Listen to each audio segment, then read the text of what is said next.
Yesu ashimwe. Dusangire amajambo dusanga mu gitabo c'imigani igice ca 28 umurongo wa 20 haravuga ngo umuntu w'umwizigirwa agira umugisha mwinshi ariko wihutira kuba umutunzi ntazobura guhanwa.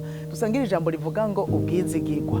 Ubwizigirwa ni umutahe udahomba, ahubwo aho guhomba bivamwo umugisha mwinshi cyane, nk'uko ijambo ry'Imana ribivuze yuko umuntu w'umwizigirwa azogira umugisha mwinshi, ngo ariko wihutira gutunga ntazobura guhanwa. Umuntu yihutira gutunga abikora inzira zose yobicishamwo, bene ubusanga yakoze ivyaha vyinshi ugasanga bimuzaniye igihano.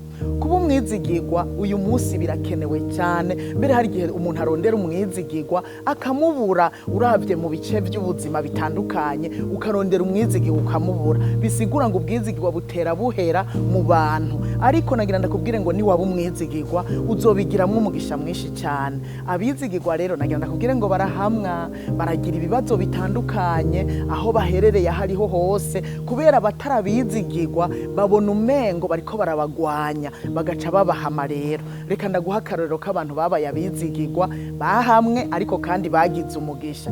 Umusore yitwa Yosefu yarahamwe nabo bavukana kubera yakuze ari umwana w'umwizigirwa, sakamukunda cyane, mbere ngo yamarega abo bavukana abwira se amabi bakora iyo bagiye kuragira. Abo rero baramuhamye gushikaho bamugurisha, araca mu bibazo bitandukanye. Ariko Yosefu yagumye ari umwizigirwa, naho yafatwa na muka Pontifari yagumye ari umwizigirwa, biramuduza aratinda araba umukuru. Mu nyuma zaho aragira umugisha, mbera acabera umugisha abo bavukana babandi bamugurisha, ariko yongera abera umugisha umuryango w'iwabo wose. Reka tuvuge Daniyeli nawe yarabaye umwizigirwa igihe yajanwa ari nyagano i Babuloni. Agezeyo yigiriye imigabo yo kutiyandurisha ikintu na kimwe.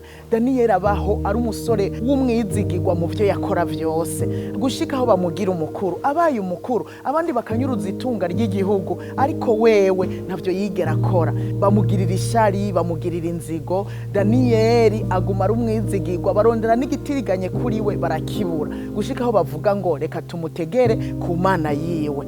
Baramutegera kuri iyo mana, kandi by'ukuri baramufashe kuko ntiyashobora guheba imana yiwe. Daniyeli amaze gufatwa atererwa mu gobo gw'intambwe, ariko n'intambwe zaramutinye kubera yari umwizigirwa. Ubwizigirwa ni ikintu kidasanzwe. Ubwizigirwa buratuzigama, ubwizigirwa buraturinda. Niwaba umwizigirwa ntuzoba umuhombe, niwabona uri kurahamwa akanya gato, nagira ndakubwire ngo ntuzocika intege. Imbere habitswe umugisha, kuko abantu babizigirwa bagira umugisha mwinshi. Daniyeli yahavuye intambwe zitamurya, ahubwo azivamwo atanaga kwabo, bitako abantu baca basenga imana yiwe, acabandanya kuba umukuru i Babuloni. Nuko rero n'abandi benshi twarabasomye babaye abizigirwa, ariko reka ndekabo icompa nawe nanje tugaharugwa mu bantu babizigirwa, bizoba ari vyiza cyane, kuko muri kino gihe nakubwiye ko abizigirwa bakenye. Reka twihutire kuba abizigirwa, umugisha uzoza udusanga utari mw'ivyaha,